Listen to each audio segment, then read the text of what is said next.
What if you knew if you got through the loop, it's what propels you and it's the only thing to the next level? Who in here wants to go to another level? Okay, if you do, you have to fight through this because most people aren't willing to do it. One of the most common questions I have is, I heard your story and you failed miserably. How did you come back? Anybody ever wonder that? Like, how do you bounce back when something goes sideways, right? But stuff doesn't go sideways just once. Who knows that stuff's going to go sideways again in their life, even if things are great right now? Who's going through a really shitty situation right now, if you're honest? Who's been through some really tough situations, right? So the thing is, if someone's going to, again, Tony, I started a $100,000 a year mastermind with my buddy Joe Polish. He'll be here later today. And Tony and I think, yeah, Joe's awesome. And then I started... Tony and I are starting in November. It launches a $250,000 a year mastermind. And my time is getting so limited, so I'm only doing the masterminds that I really love and enjoy. And anyway, but when someone pays you, just like the amazing group, my Organized Brilliance group, they're like my family. When someone pays you, it's not enough just to be good at something. Because most of us in this room, and you don't realize it, you're unconscious competence. You're successful enough to be in this room, that means you're good at something or multiple things that allow you to make money, to do things, and you don't even realize how you're good at it. You just got good. So it's not enough. If someone pays me that kind of money, it's not enough to have somebody come into my presence and I just share my stories. Like, stories are good, but I have to do something one step further, which I think everybody in this room should be doing. I'll talk about it tomorrow. I'll tell you the company Tony and I are launching April 30th. I have to extract what I've done, I have to look back, and I have to create a process so you guys could replicate what I've done or what other people have done. Does that make sense?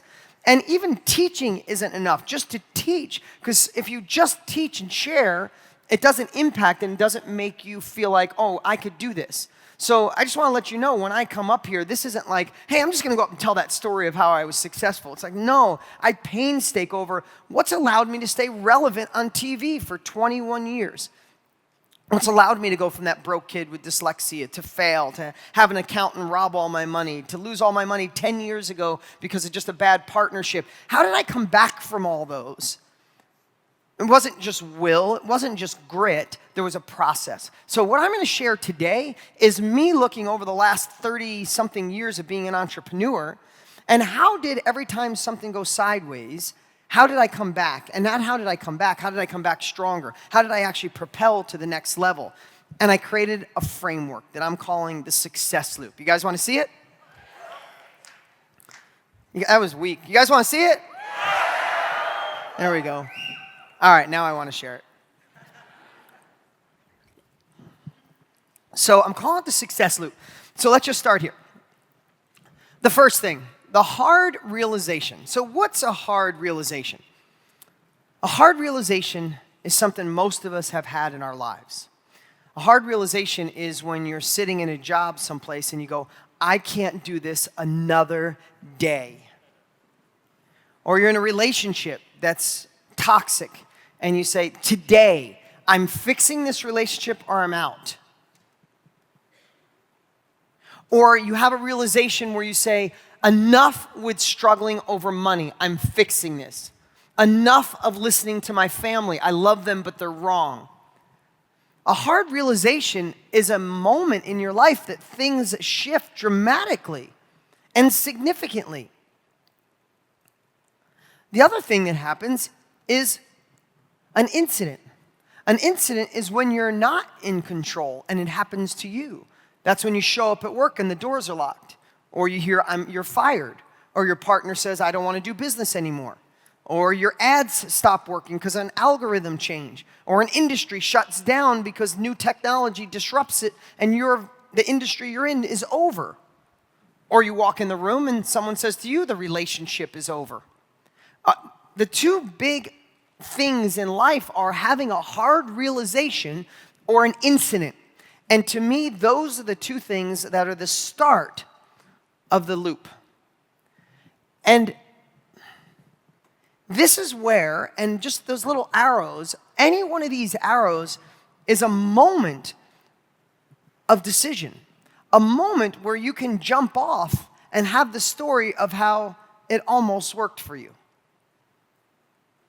I want you to think about this, and this is no disrespect at all, but I take an Uber probably, I bet you I'm in an Uber at least 3 to 4 days a week. I'm always traveling. Uber's amazing. I love it. If I am in an Uber with a foreigner, someone from a different country, I get to hear their entrepreneurial journey. I love talking to all of them, where they came from, the struggles they went through. They're sending money back to, where their homeland is to help their family. Some of them have 2 jobs or 2 cars. They're literally up all night doing like workers, going after the entrepreneurial spirit.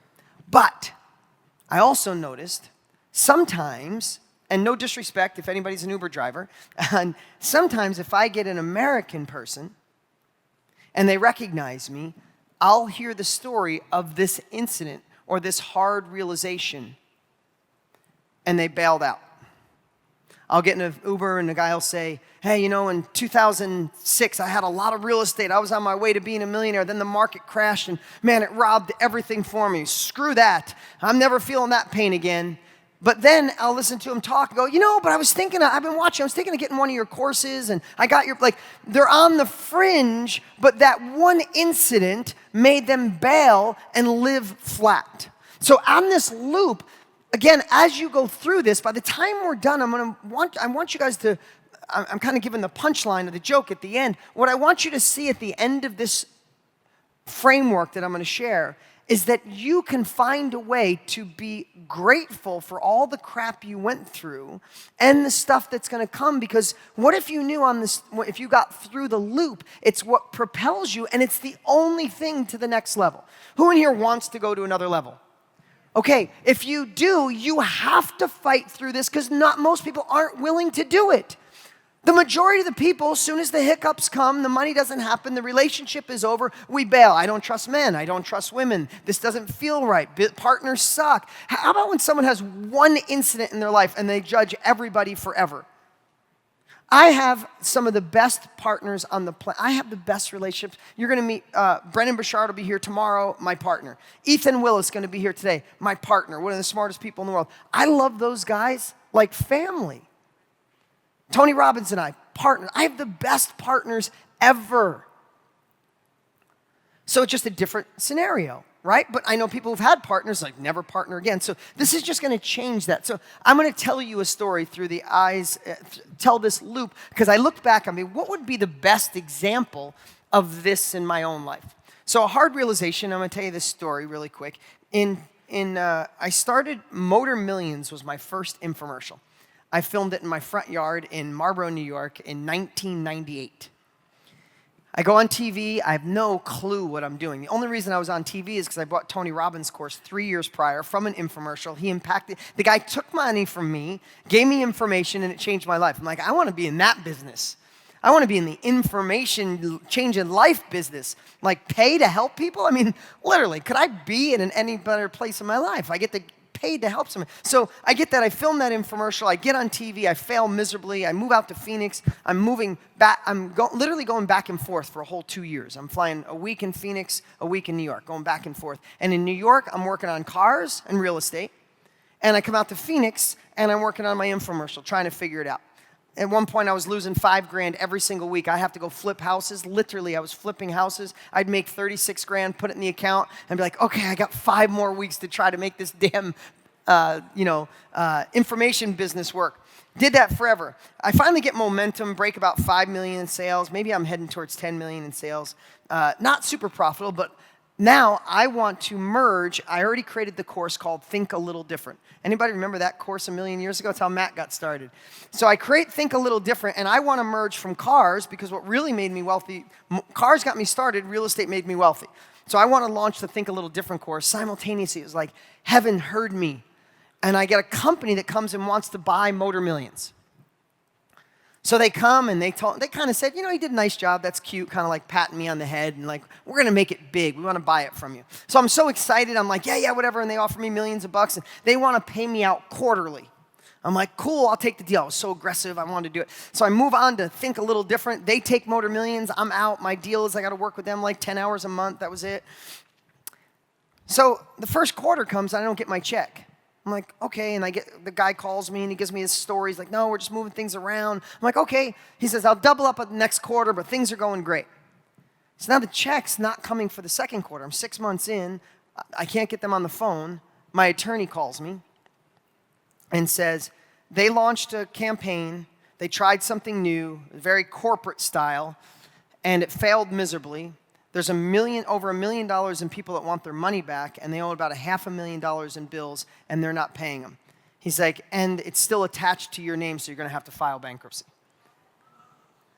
That's an incident. Now, here I want to tell you, when he said that, I was on a cordless, not a cell phone.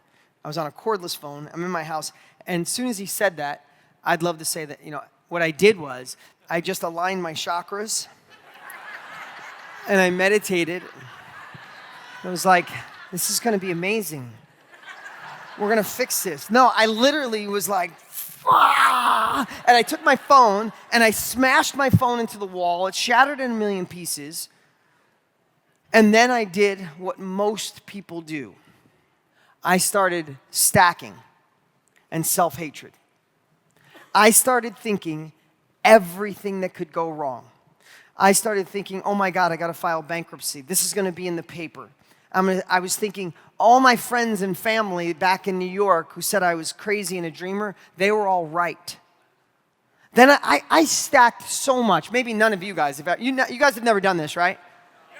I started thinking everybody was right. I'm not that smart. I should have went to college. Who the hell do I think I am trying to do a big corporate sellout? I'm not smart enough for this. I should have got a different attorney. I should have done things different. I went so deep down this rabbit hole of self-hatred and negative stacking. I had already by that time been giving my parents a check every week, so neither one of them were working. I was like, oh my God, I'm gonna have to go work for somebody. I was literally thinking about who I could go work for at a job, and I'm like, I wonder if I get paid $5,000 a week. That'll support my mom and my dad still, so I don't even have to tell them. That's how far I stacked. No sleep, sick to my stomach, just wanting to vomit.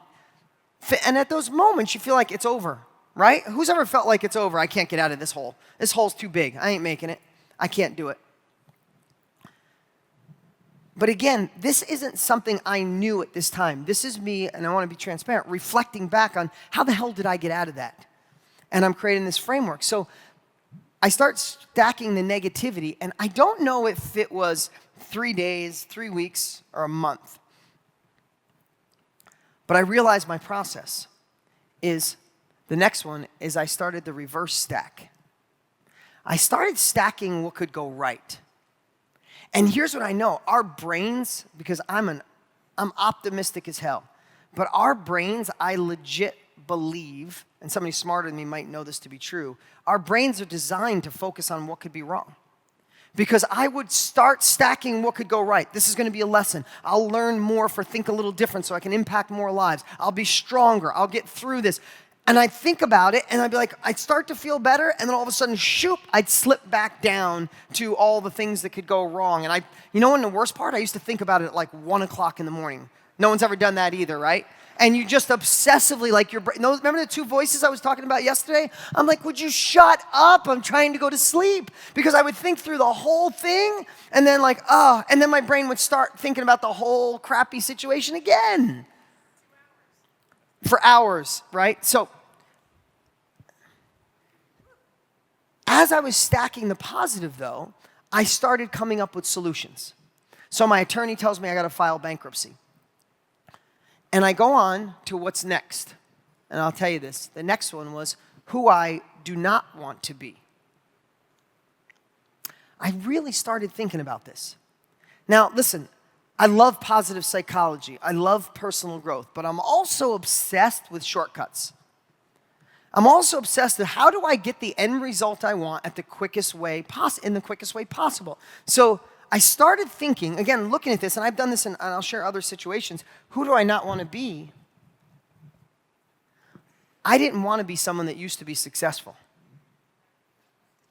I didn't want to be the person where friends and family were like, oh, Mr. Big Shot thought he was going to go to Arizona and start this big thing. Now look at him. Ha ha, I knew it. I didn't want that.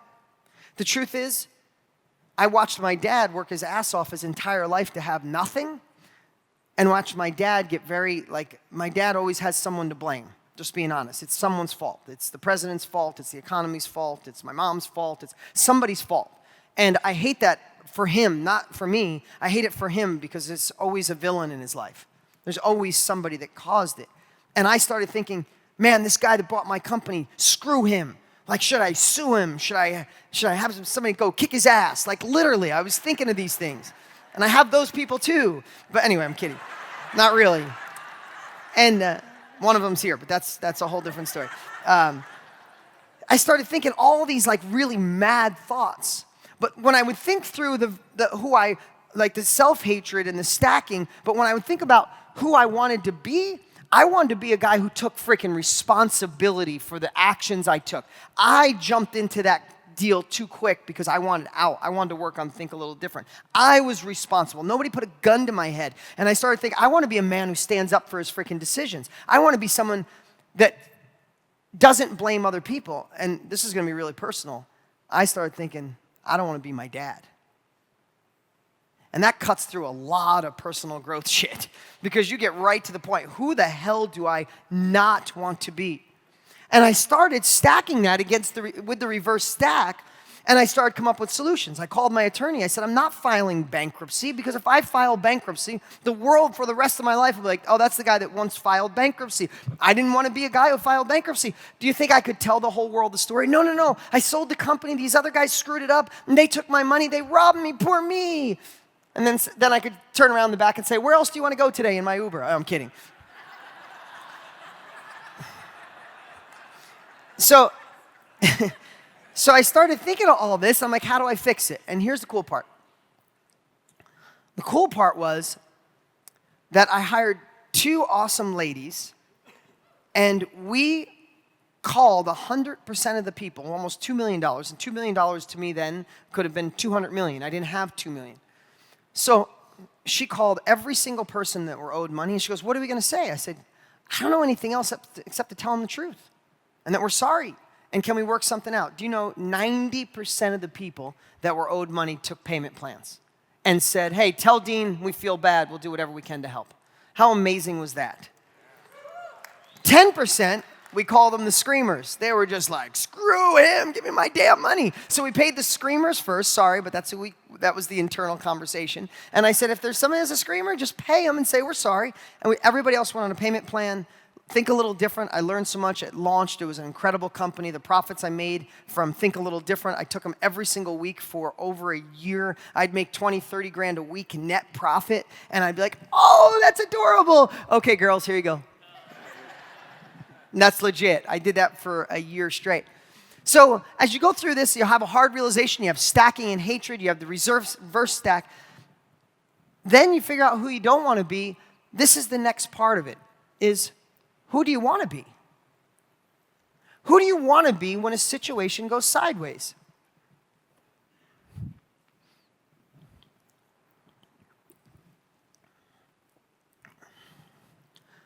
I wanted to be someone who could say, I went through that and came out better. I like being the underdog. I don't know about you guys, I love when people underestimate me. I love when people think I can't, or I won't come through, or I won't win. And the more you get through shit like this, you gotta think about it. Problems and things going wrong are nothing more than navigating new territory. It's like you're mapping out the earth. And the more you know, the more places you can go. You guys, if you watch me on social media, you know I always say, if you want more success, get bigger problems. Everybody thinks we're on this earth to avoid problems. Not me. I'm in a place in my life. Bring that shit on. Bigger problems have more zeros at the end. Simple as that. Somebody cuts you off in traffic, or you cut them off in traffic, and they flip you the bird and tell you to go die. When I see that, I'm like, oh, you need bigger problems. I'm so sorry. This is the biggest deal of your life. Aw. Like, that's how I feel. Like, literally, I'm in a phase of my life that if I order medium rare steak and they bring me well-done pork, and I don't even eat pork, I just eat it. Who cares? I mean, literally, at the end of your life when we're 90 and we're on our deathbed, are you going to be going, that fucking pork? damn it, I can't believe that waiter. I hope that waiter is next to me in the bed. Like, no, you won't give two shits about that. Like, think about it. If we want to solve bigger problems. Okay, one of my first real estate deals, I made about $1,500. I was so sick over that deal. I thought I lost it at the last minute. I was up late. Someone came in and offered more than me, and my contract wasn't signed. I literally stayed up all night going, I knew I should have signed that contract yesterday. Somebody else got the deal. I was sick to my stomach, like dying over to make $1,500. About a year ago, I sat at a table and did a $19 million deal, signed the paperwork, got a check for $19 million. That wasn't all mine. I had to go to banks and stuff, and when I literally was walking out of the title company, it hit me right there. It was the same amount of stress to get a $19 million check. Again, I'm not saying it was all mine, but it was a $19 million check, as it was for the $1,500 check. So if I'm gonna have problems, then just play the game bigger, take on bigger problems, have the way to solve them that other people can't. And when you do, when people avoid things, where there's a problem, there's opportunity. One person's problem is your profit, like in every area of life. If someone passes away, that's terrible, it's a problem. But the mortician, that's his life. Like, it doesn't matter. Where there's a problem, there's opportunity. Learn to solve problems and learn to say, I got this. And know the advantage at the end is when you solve the problem, you navigated more territory. So when I launched Think a Little Different, I came out of the gate really strong in some areas that I was weak at before I went through this. Make sense? Can I get a yup?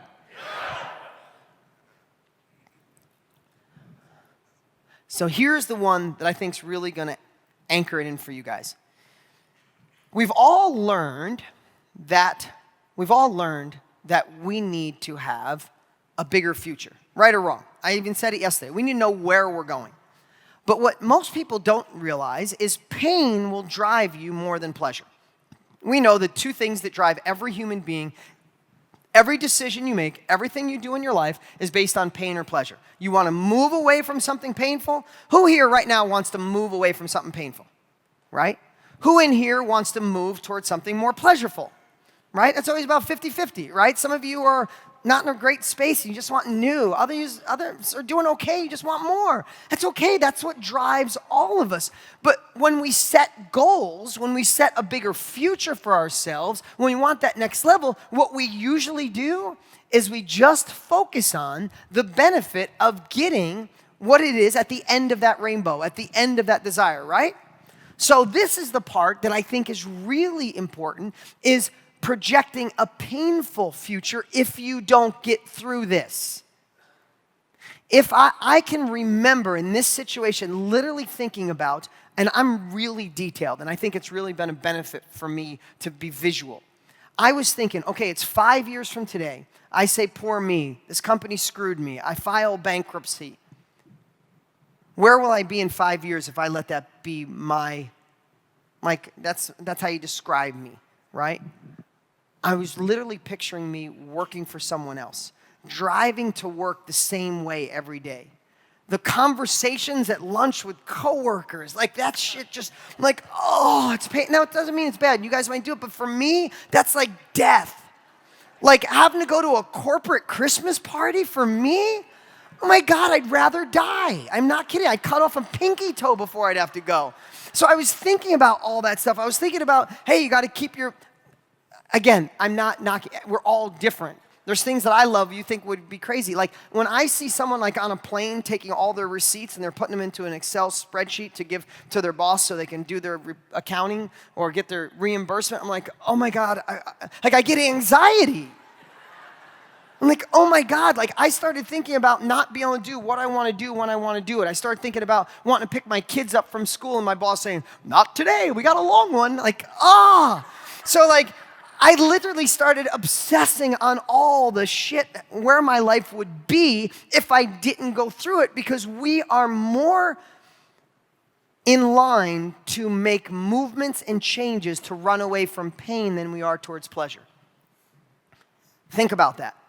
we will make changes based on pain more than pleasure. If I said, hey, let's be partners, and if we do good, man, we're gonna make $1 million, that'd be exciting, right? And you'd be like, I'd go for that. But if I said, but if it doesn't work out, I gotta take everything out of your bank account. You'd be like, oh, okay, I'm not gonna do that deal, right? Pain will outdo pleasure. So why not use it as leverage? Instead of ignoring the pain, why not dance with the pain? Why not make it your friend? Why not loathe in it and feel it? If I don't fix this, if I don't get through it, this will be my life. On a really personal note, I did this same exact thing a couple years ago going through a divorce. It was the hardest thing I'd ever done, and it had nothing to do with my relationship. My ex and I knew our relationship was over a long time ago. We were just both really freaked out about the kids. So much, it was the first time in my life that I got anxiety. I was literally popping a Xanax 2 days a week. This is my life. This is what I do. And I'm popping a Xanax just to feel like a human being. And I have access to everyone. Tony flew out here and helped me through it. My buddy, Dr. Amen, helped me through it. I had a therapist. I got all the best friends. Brendan flew in. I get access to everybody. I was losing my mind because my parents were married 9 times. I moved a gazillion times. I felt like I was just repeating it and I was going to hurt my children. And the pain of thinking I was going to hurt them, it was really inside of me. But I was reliving my childhood, something I had just ignored my whole life, and all of a sudden it came out like a cork popped off a champagne bottle. And I just literally was losing. I didn't want to go to the gym. No one knew. I'm forward facing for the whole world. I was like, hey, but I wasn't. And I went through this exact same process. I had a hard realization. It was over. I couldn't do another day in the relationship. Just being we all have our stuff, and some people could think it's a quitter. No, it was over for her. It was over for me. It was over. And I started stacking in my relationship. I wasn't stacking, I'll be alone. I was stacking, what if my kids change? What if they don't have the same values? I do family meetings. I cooked my kids breakfast every day. I had all these things, and all of a sudden that was changing. And I started saying, what if what if they're different people? What if they don't love me the same? What if I don't see them? I started all this negative thinking. And I did this exact same process. I started thinking about the reverse stack. What if they finally see that what love can be? What if they finally see a relationship? What if my ex and I become friends? What if both of us find real love in our lives? And I started stacking what could go right for them. And I started thinking about who I didn't want to be. I didn't want to be that person where their kids, when they're 20 years old, go, I knew you and mom should have never been together anyway. I don't know why you did. Right? I started thinking about my kids having zero example of what love was. They saw what good co-parenting was. I lived in the guest house for years. And I'm like, when I started thinking out who I didn't want to be and then I get up on stage and tell people to be brave, make the decisions, don't give up. And I'm living the only part of my life that I'm hiding is because I'm unhappy. I'm like, no, if I'm going to be transparent, if I'm going to be the guy that says he's authentic, I'm just going to do what I say I'm going to do. And I made that decision. And when we figured out who we didn't want to be, I projected the painful future of staying in it. And then the next thing I did is thought about a compelling future. And I did this exercise literally with Tony. We're sitting together. He goes, what's your compelling future? And I wrote down everything I wanted for my kids. I wrote down everything I wanted in a new relationship. I wrote down things that were unacceptable in my next relationship. And I literally did this process in my divorce. And I'll tell you right now, I'm in the best relationship of my entire life. I have love on a level I didn't even know existed. Thank you. My kids are thriving. They're not doing good. They are thriving. They're unbelievable. My girlfriend and my kids are getting along. My girlfriend and my ex went to lunch last week. They're buddies now. All of it worked because I got through the pain, and I put this off for 5 years. For 5 years, I literally woke up every day and say, how are my kids going to be when this doesn't work out? And I didn't do any of that in my business life. That's why I thrived in my business life. Now, I just told you something really personal because we're all go through shit, but I'm a better human being right now. My ex is thriving. She's in a great space. She's in a great relationship. It changed, and I'm not an advocate for divorce in any way. That's not what I'm saying. Fight for it. We tried.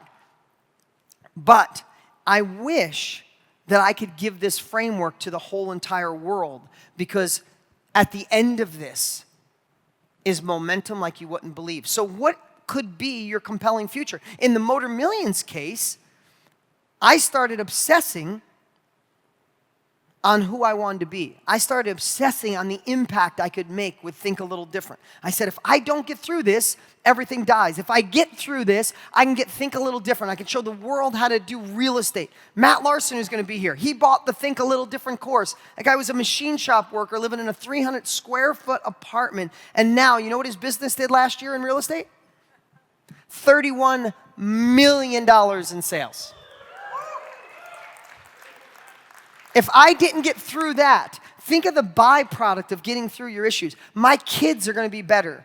My relationships are better. The people around me are better. I'm not so grumpy at work anymore. I mean, my employees are not suffering because, no, I'm kidding, not really. But think about it. If I didn't get through that with Motor Millions, I wouldn't have created Think a Little Different. I wouldn't have impacted people like Matt Larson. I wouldn't have written my book, Totally Fulfilled, that was my first New York Times bestseller. I wouldn't have done any of those. Think how much is waiting for your children, your life, your family, for you, for the people you're going to impact if you have a framework and get through the shit you're dealing with right now or the shit you're going to deal with in the future. Listen, my company, my brand is on fire. Next year will be the biggest year of my entire life. But do you think for 1 second that I don't know another freaking incident or hard realization is coming? There's no way. It's impossible. If you want to be an entrepreneur, make money, go to the next level, if you think it's all smooth sailing, then bounce out. You know what it's called for having everything the same and no worries? You know what that's called? A job. Go work for somebody else and get a 3.2% raise every year and 2 extra days. Now, I'm not saying if you, listen, I love the fact that I have the best employees in the world and I want to create intrapreneurs, if that's the right word. My team fight and work so hard to like run their own little business in my company, and I obsess on giving that to them, giving them ownership, giving them the ability to make more money within a company because they bring in value. I want to create that because I wouldn't want to be locked in a job that's same seat, same clothes, same everything, right? So I created that, and that's why I think we have such loyal employees. No one ever leaves. It's because we created a family. But my whole point is I wouldn't be able to do that for my employees now. You guys wouldn't be in this room if we didn't get through this, so it's worth it. So this is the next part and the most important. You have a hard realization, you stack the negative, you reverse it. Think about who you don't want to be. Think about who you want to be. Project the painful future, and then obsess on your compelling future. And when I went a little quick to the next one, but when I say a compelling future, do you see how detailed I got when I was talking about a painful future? All the little details, working for someone else, cubicles, Christmas parties, small talk, like all of that. Flip that upside down. When it's time for your compelling future, just don't write, I want to be financially independent, make more money, and do my own thing. Yay. That doesn't work. Think of every little detail. How are you going to feel? What are you going to be doing? What are you going to be thinking? What are you going to feel like when you wake up? What are you going to look like in the mirror? How are you going to be present with your children? How are you going to be present with your boyfriend, your girlfriend, your husband, your wife? How are you going to start that new relationship that you haven't even found in your life yet? How are you going to be present with, are you going to be working? Like, I go so deep on a compelling future that I can predict all of it. And I have to tell you, when you anchor in a compelling future so strong, in my opinion, it's inevitable. It's coming. But most people can't focus on it. We get stuck in what could go wrong. But here's the next part. Next level capabilities.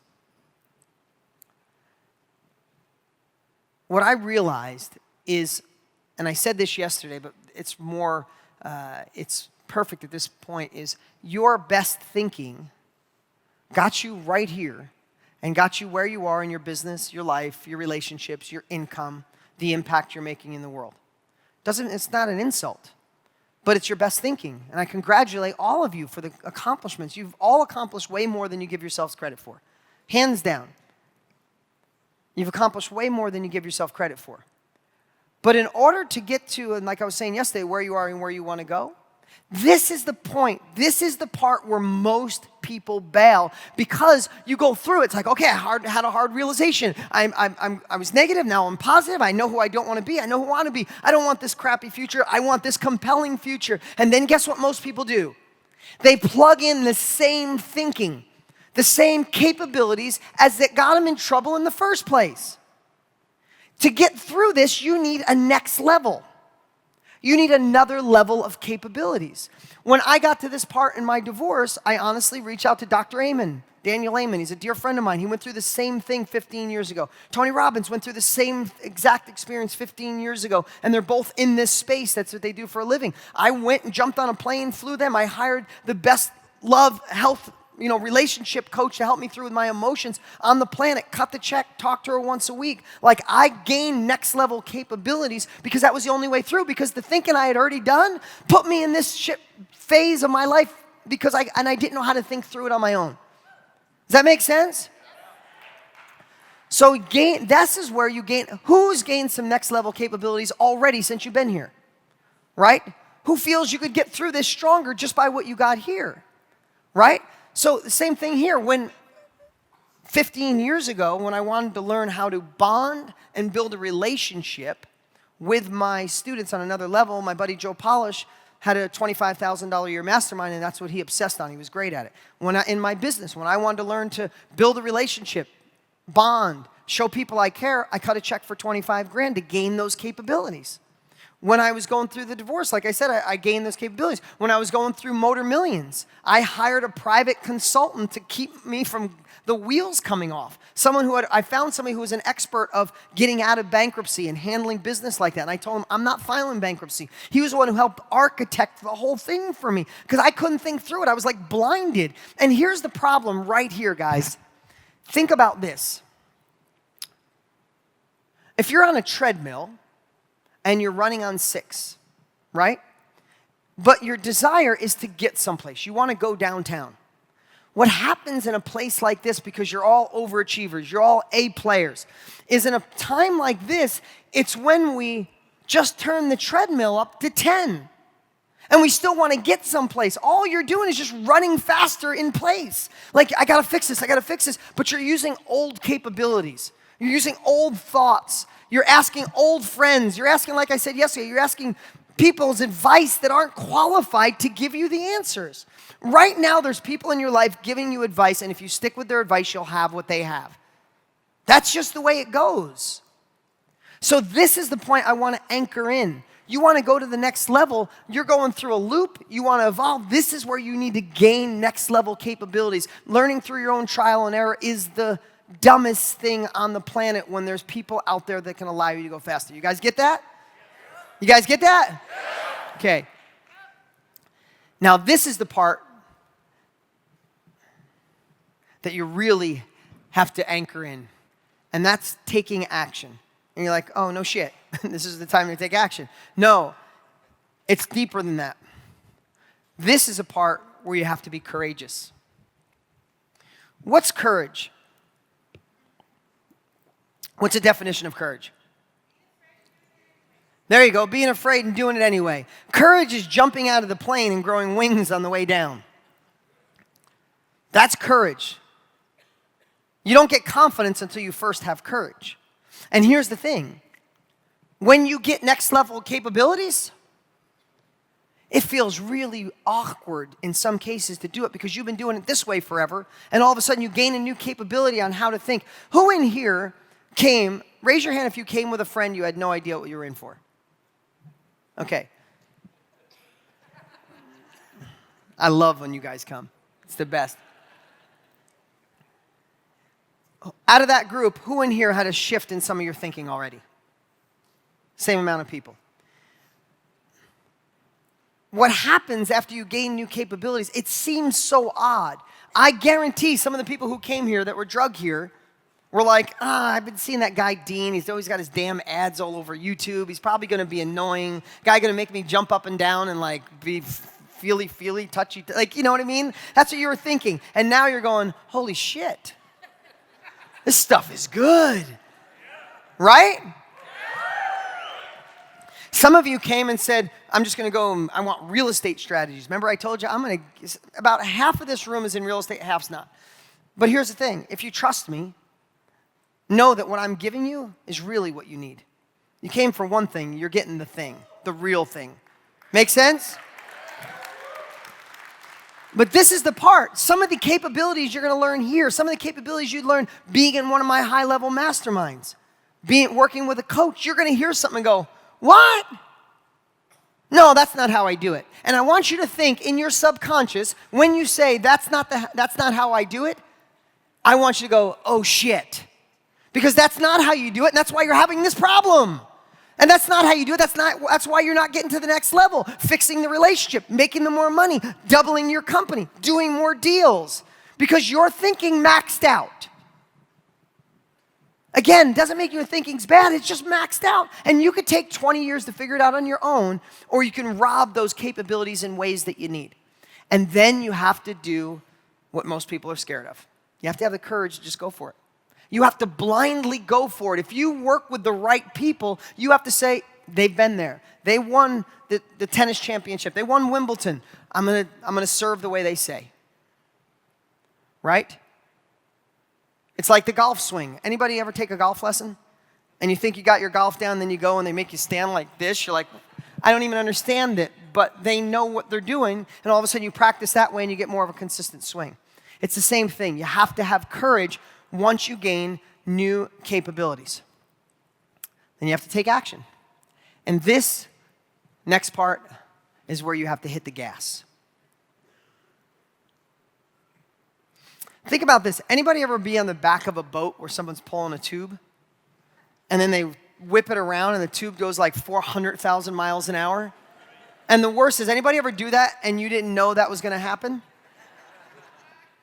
About 21 years old, I bought a boat, and a buddy of mine's driving, and he's like, oh, get on the tube. And I'm not a water skier. I don't really like water that much. And he whipped around so hard that I hit a bump, and I did cartwheels across the water like it was concrete. He's not my friend anymore. You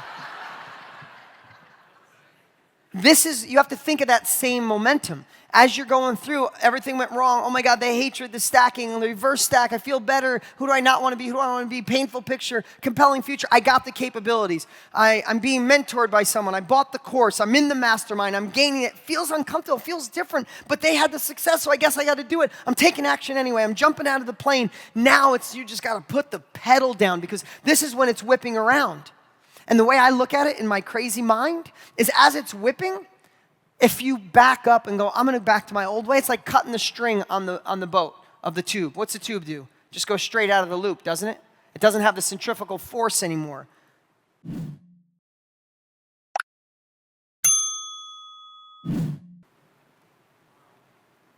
You just go right back to saying, I was almost there. I had the money, I had the partner, but then my partner stole all the money. This is where success tax comes in, right? It's like you paid it and you're still saying, I got the capabilities, I'm doing this. Put the gas down. Because when you put the gas down, that's when you get the most momentum in your life.